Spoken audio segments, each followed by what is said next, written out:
नमस्कार दोस्तों, मैं मुकेश राघव आज एक नए वीडियो के साथ में। जैसा कि मैंने पहले बताया था कि सूफी आंदोलन और भक्ति आंदोलन दोनों एक मूवमेंट था और इस मूवमेंट मध्यकालीन मूवमेंट था। इस मूवमेंट के अंदर जो भक्ति आंदोलन के जो प्रमुख संत हुए उनके बारे में मैंने अपने पिछले 2 वीडियो में बताया है। इसके बाद ये लास्ट वीडियो जिसमें आज मैं आपको सूफी मूवमेंट के बारे में बताऊंगा। सूफी मूवमेंट थोड़ा सा आपको पढ़ने में याद करने में थोड़ा टफ रहता है, लेकिन निश्चित रूप से इसमें बहुत से एग्ज़ाम में किसी भी तरह के प्रश्न ज़रूर आते हैं, तो इसलिए आप इसको थोड़ा ध्यान से देखें और निश्चित रूप से जब इसको करेंगे तो आप कुछ समझ में आएगा। फिर भी अगर कुछ नहीं आता है तो कमेंट करके मुझे बताएं। तो प्यारे दोस्तों, जैसे कि मैंने बताया कि सूफी यानी सफ़ा का जो अर्थ होता है पवित्रता से। इसके साथ साथ एक दूसरा ये सूफी एक फारसी शब्द है जिसका अर्थ है चटाई, और चटाई पे बैठकर समा बांधना। तो इस तरह इसका अर्थ ये भी है कि भजन कीर्तन करना, लोगों से जुड़ना, सामाजिक कार्य करना।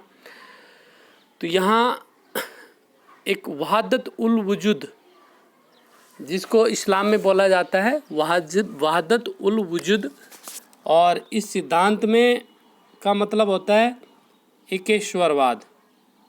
जैसे कि हिंदू धर्म में एकेश्वरवाद का सिद्धांत है, उसी प्रकार से इस्लाम में वहादत उल वजूद बोला जाता है।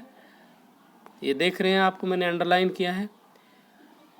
और ये जो वहादत उल वजूद का जो सिद्धांत है हसन उल अरबी ने ये दिया था।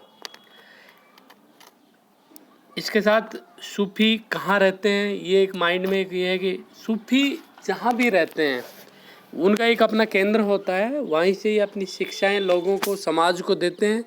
और उनका जो निवास स्थान है उसको क्या कहते हैं, खानका। ये याद करने की बात है, थोड़ा सा याद कर लें क्योंकि ये प्रश्न आ जाता है। खानका सूफियों के निवास स्थान। और ये समा बांधते, समा यानी कि संगीत की माध्यम से जो एकाग्रचित होकर, ध्यान लीन होके और एक समा बांधना ये कहलाता है, जिसमें ईश्वर की आराधना करनी होती है।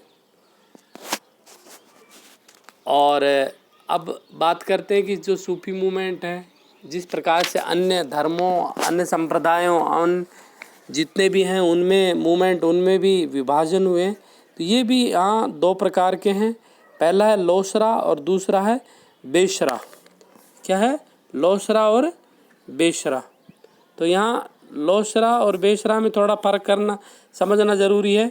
देखिए, जो शरीयत होती है ना, और शरीयत यानी कि जो मुस्लिम जो कानून होते हैं उनको कुछ संतों ने माना और कुछ ने नहीं माना। तो वे संत जिन्होंने शरीयत के कानून नहीं माने वो बेशरा कहलाए, और जो संत जिनके लिए शरीयत के कानून प्रमुख रूप से थे, उनको मानते थे, वो बोसरा कहलाए। अगर हम बात करते हैं जो सूफी मूवमेंट है इसकी शुरुआत की, तो देखिए सूफी मूवमेंट जो महमूद गजनवी है उसी के समय से ये आरंभ हो गया था। और जो प्रथम जो सूफी जो आगमन है, शेख इस्माइल लाहौर में आए। इन्होंने वहीं, इनका मकबरा भी है, वहीं इन्होंने अपनी शिक्षा देनी आरंभ की।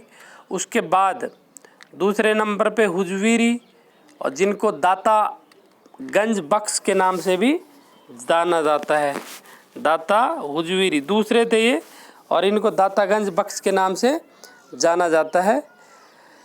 और उसके बाद एक सिलसिले के रूप में हमारे सामने ये विचारधाराएं आती हैं, जैसे कि चिश्ती सिलसिला है, कादरी सिलसिला है, अन्य भी मैं आगे बताऊंगा। 3-4 तरह के हैं। ये थोड़ा सा आपको क्रमबद्ध रूप से समझना होगा। देखिए, जो चिश्ती सिलसिला जो है, जिसकी आप देखते हैं कि राजस्थान में जो अजमेर है वहाँ पे एक बहुत बड़ी दरगाह है ख्वाजा मोइनुद्दीन चिश्ती की। तो इनका जो उदय है, जो चिश्ती सिलसिला, इसका खुरासान में यानी मध्य एशिया की एक जगह है, अफ़गानिस्तान भी बोल सकते हैं, वहाँ पे इनका उदय हुआ। और इसकी जो प्रवर्तक थे पहले तो ख्वाजा अबू अब्दाल चिश्ती थे। तो ये याद रखना है आपको, ख्वाजा अबू अब्दाल ये चिश्ती संप्रदाय के वो थे, प्रवर्तक थे। इसके बाद हम बात करते हैं भारत में जो चिश्ती जो संप्रदाय है उसकी जो जन्म हुआ वो ख्वाजा मोइनुद्दीन चिश्ती के द्वारा किया गया। इनका जन्म 1142 में हुआ और 1234 में इनकी मृत्यु हुई। इन्होंने अपना शिक्षा का केंद्र राजस्थान में अजमेर को बनाया। उसके बाद हम देखते हैं कि भारत में जो चिश्ती जो सिलसिला है जो चलता है उसके दो पार्ट होते हैं। एक में यानी कि उनके दो शिष्य होते हैं, एक कुतुबुद्दीन बख्तियार काकी और दूसरा शेख हमीमुद्दीन नागौरी ना। और अब ये एक गद्दी होती है जो धीरे धीरे आगे बढ़ती रहती है और जिसमें एक गद्दी के जो शिष्य होते हैं, जो व्यक्ति जो संत होते हैं, वे लोग हिंदुस्तान में जो बड़ी जो सत्ता थी, केंद्रीय सत्ता, जो शक्तिशाली लोग थे वे इनके अनुयायी बने, जिससे कि इतिहास में आज उनका नाम अमर हो गया है। तो आज मैं उन्हीं कुछ प्रमुख संतों के जो चिश्ती संप्रदाय से संबंध रखते हैं, बिलोंग करते हैं, उनके बारे में बता रहा हूँ। तो ख्वाजा मोइनुद्दीन चिश्ती थे, उनके जो दो शिष्य थे शेख हमीमुद्दीन नागौरी और दूसरे थे कुतुबुद्दीन बख्तियार काकी। तो बख्तियार काकी है, इनका जन्म फरगना में हुआ 1186 में और इनकी याद में कुतुब मीनार, एक व्यक्ति और था जिनका जन्म फरगना में हुआ था, याद होगा आपको, बाबर ना। तो 1186 में इनका जन्म हुआ और कुतुबुद्दीन ऐबक ने, ये इतने प्रसिद्ध थे कि कुतुबुद्दीन ऐबक इनका अनुयायी था। इन्होंने इसकी याद में कुतुब मीनार का निर्माण करवाया। इसके अलावा कुतुब उल इस्लाम एक मस्जिद है, उसका भी निर्माण इनकी याद में करवाया गया। और ये जो इल्तुतमिश के समय में ये भारत आए। इसके बाद हम देखते हैं इनके भी दो शिष्य होते हैं और एक है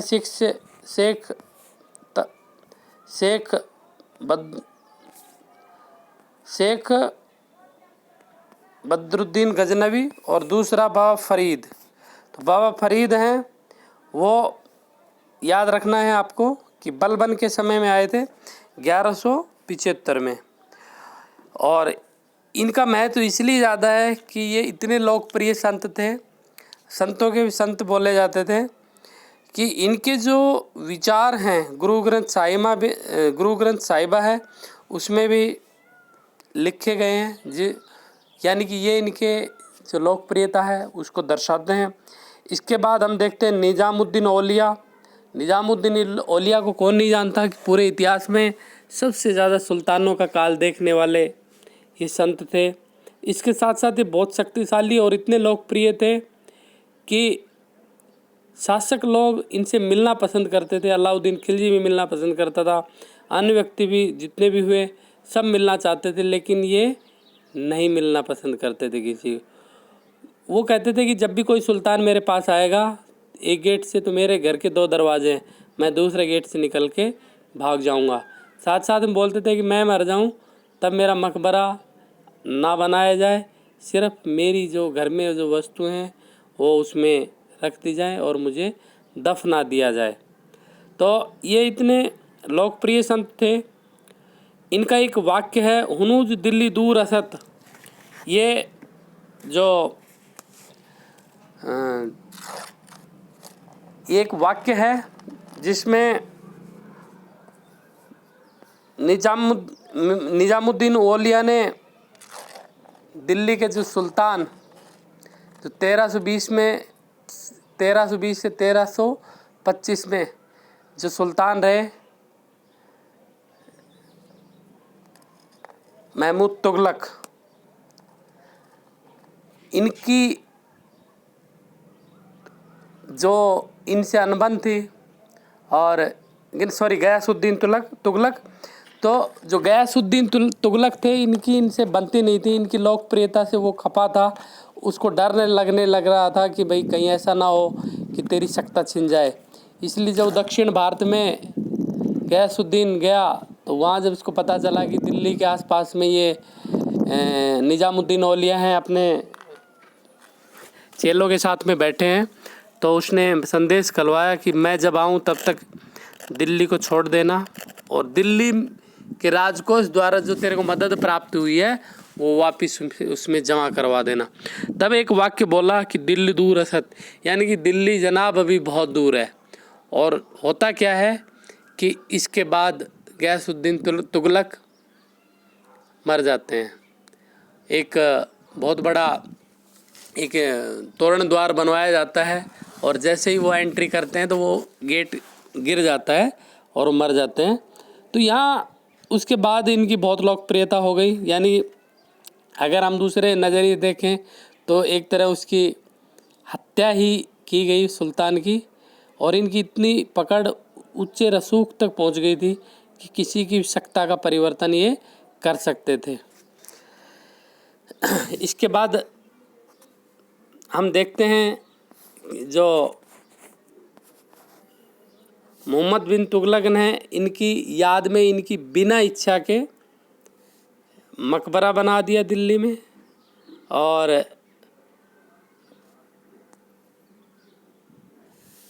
इसके बाद हम बात करते हैं औलिया के शिष्यों की। तो देखिए जिस प्रकार औलिया जी विख्यात थे, निज़ामुद्दीन औलिया इस संसार भर में अपने चमत्कारों के लिए, अपनी विचारों के लिए, उसी प्रकार से उसके शिष्यों ने भी ख्याति अर्जित की। उनका जो सबसे प्रमुख शिष्य था अमीर खुसरो, और अमीर खुसरो के बारे में देखो ये बताया जाता है कि जैसे उसको पता चला कि मेरे गुरुजी मर गए हैं तो उसके भी प्राण निकल गए और वो भी तुरंत ख़त्म हो गए। तो जो अमीर खुसरो है, देखो कई बार प्रश्न आता है कि जो योग और प्राणायाम पर जोर देने वाला सूफी संत कौन था। तो जो अमीर खुसरो थे वो योग और प्राणायाम पे जोर देते थे। आप देख रहे होंगे कि इस्लाम में जैसे योग प्राणायाम संगीत इन पे रोक है, लेकिन सूफी लोग ये सब चीज़ें करते थे। यानी कि हम ये कह सकते हैं सूफियों में एक जो हिंदू और मुस्लिम जो दो संस्कृतियों का जो मिश्रण है वो सूफी आंदोलन में हमें देखने को मिलता है। इसके साथ साथ एक महत्वपूर्ण बात यह है कि सूफी जो आंदोलन चला उसमें सिर्फ इनके शिष्य सिर्फ मुस्लिम ही नहीं थे, ये हिंदू भी उनके शिष्य बने, क्योंकि इनके लिए जो ईश्वर की कुछ इनकी जो बातें थी वो हिंदुओं के जो न सनातन धर्म से भी मिलती थी और कुछ बातें इनकी मुस्लिमों से मिलती थी, इसलिए दोनों संप्रदायों में इनके शिष्य थे। इसके बाद इनको शेख निज़ामुद्दीन उस्मानी आईने हिंद की उपाधि औलिया के द्वारा दी गई। यानी कि जो आईने हिंद एक उपाधि होती है जो यानी कि भारत का एक चेहरा जो वास्तव में वो इनको दर्पण, भारत का वास्तविक तस्वीर, ये इनको उपाधि दी गई। और शेख बुरहानुद्दीन गरीब औलिया का जो एक शिष्य था मैं थोड़ा सा क्लियर कर दूं आपको। जो अमीर खुसरो थे उन्होंने प्राणायाम और उस पे योग पर जोर दिया। उसके बाद उनके दूसरे शिष्य थे शेख गियासुद्दीन उस्मानी, उनको औलिया ने आईने हिंद की उपाधि। तो ये प्रश्न बनता है कई बार कि आईने हिंद की उपाधि प्राप्त करने वाले कौन से सूफी संत थे, तो शेख गियासुद्दीन उस्मानी। इसके बाद तीसरे संत हैं शेख बुरहानुद्दीन गरीब, तो ये भी औलिया के शिष्य थे। और इनका जो श्रेय जाता है वो ये है कि दक्षिणी भारत में जो चिश्ती संप्रदाय की जो नींव डाली गई पहली बार, यानी कि अभी तक उत्तर भारत में ही था जो चिश्ती सिलसिला, और पहली बार दक्षिण भारत में इसको कौन लेके गया, शेख बुरहानुद्दीन गरीब। तो शेख बुरहानुद्दीन गरीब हैं, ये भी औलिया के शिष्य थे और दक्षिण भारत में पहली बार ले गए और दौलताबाद को ये इन्होंने अपनी शिक्षा का केंद्र बनाया। दौलताबाद एक नाम और सुना होगा पहले भी, कि मोहम्मद तुगलक ने अपनी राजधानी जब ट्रांसफ़र करने का विचार किया था और राजधानी दिल्ली से दौलताबाद ले गया था, तो उस समय भी ये बात चर्चा आती है। इसके बाद एक अगले संत हैं शेख नसरुद्दीन चिराग देहलवी, जिनको चिराग देहली के नाम से भी जाना जाता है। ये भी औलिया के शिष्य थे और ये इनके उत्तराधिकारी थे औलिया के, और इन्होंने दिल्ली को ही अपनी कर्म भूमि बनाया और ये आखिरी उत्तर भारत के महान संत थे। इसके बाद हम देखते हैं शेख सैयद मोहम्मद गेसुराज, ये देहलवी के शिष्य थे और इन्होंने अपनी जो शिक्षा का जो केंद्र है वो किसको बनाया? गुलबर्गा को। किसको बनाया? गुलबर्गा को अपना शिक्षा का केंद्र बनाया। तो दोस्तों इस प्रकार से हम देखते हैं कि उसके बाद शेख सलीम चिश्ती, इसका नाम तो आपने सुना होगा। इनका जो रिकॉर्ड है कि इन्होंने 24 बार मक्का की यात्रा की। ये चमत्कारों के लिए भी जाने जाते हैं। जब अकबर को जो संतान नहीं थी तो इन्होंने आशीर्वाद दिया कि तब उनके एक पुत्र हुआ जो इतिहास में सुल्तान जहांगीर बादशाह कहलाया, और इनके बचपन का नाम शेखू बाबाया। सलीम जो नाम रखा वो इन्होंने शेख सलीम चिश्ती के ही आशीर्वाद से रखा, उन्हीं के नाम पे रखा। इसके साथ साथ इन्होंने शेख सलीम चिश्ती की दरगाह फतेहपुर सीकरी में भी बनवाई। तो इस तरह अकबर भी इनका शिष्य था। और इसके बाद ये चिश्ती सिलसिला ख़त्म हो जाता है और दूसरा जो पार्ट है वो शुरू हो जाता है, यानी कि दूसरा जो संप्रदाय चिश्ती, जिस तरह सूफियों में एक संप्रदाय चिश्ती था, दूसरा सुरावर्दी जो लोकप्रिय था, दूसरा नंबर दिया जाता है उसको, तो वो था सुरावर्दी सिलसिला। और इसके जो संस्थापक थे वो थे शिहाबुद्दीन सुरावर्दी। कौन थे? शिहाबुद्दीन।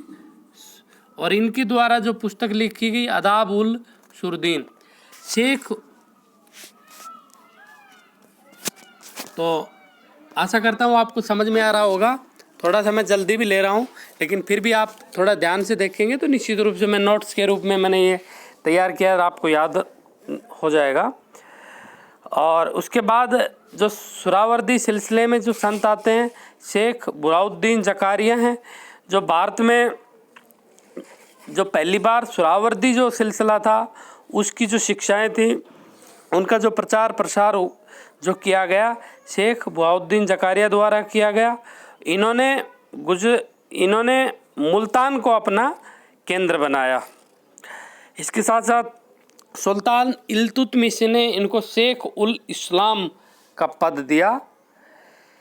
तो ये दूसरा पॉपुलर जो सिलसिला था। इसके बाद हम तीसरे सिलसिले की बात करें तो तीसरा सिलसिला आता है फिरदौसी। यहाँ आपसे सिलसिलों के बारे में क्रम पूछ सकता है या कुछ नाम दे सकता है, एक गलत नाम दे सकता है, तो ये आपको ध्यान रखना है। और ये जो संत हैं ये किस सिलसिले से बिलोंग करते थे, इस तरह का भी प्रश्न पूछा जा सकता है। तीसरा है फिरदौसी सिलसिला, और फिरदौसी थे, इनका जो केंद्र था वो था बिहार, और इनके जो संस्थापक थे बदरुद्दीन समरकंदी, और इस सिलसिले के जो प्रमुख संत थे सैफुद्दीन ख्वाजा मनेरी। कौन थे? और उसके बाद आता है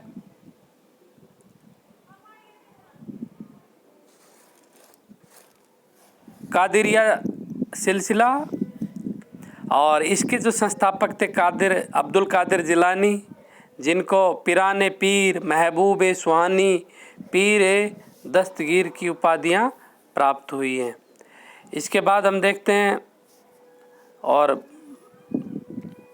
भारत में इस सिलसिले का जो प्रचार है सैयद मखदूम जिलानी के द्वारा किया गया। आपने दारा सिको का नाम सुना होगा। ये थोड़ा गलत यहाँ मिस्टेक से कादिरिया है, कादिरिया, सॉरी,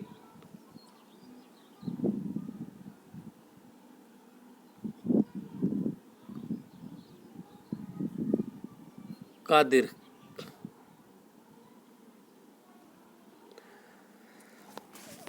तो इनको जो उपाधियाँ हुई, इसके अलावा जो भारत में इस सिलसिले का जो प्रचार किसने किया था, सैयद मखदूम जिलानी ने। और दारा शिकोह थे, दारा शिकोह कौन थे, तो औरंगजेब के भाई, शाहजहाँ के पुत्र, ये इसी संप्रदाय को मानते थे। और इसके अलावा दारा शिकोह ने जो पुस्तक लिखी, सकीनत उल औलिया और सफीनत उल औलिया, ये दारा शिकोह द्वारा जो सूफ़ी जो मूवमेंट पे सूफ़ी रिलेटिव कुछ पुस्तकें थी वो लिखी गई थी। और आखिरी जो सिलसिला था वो नक्शबंदी।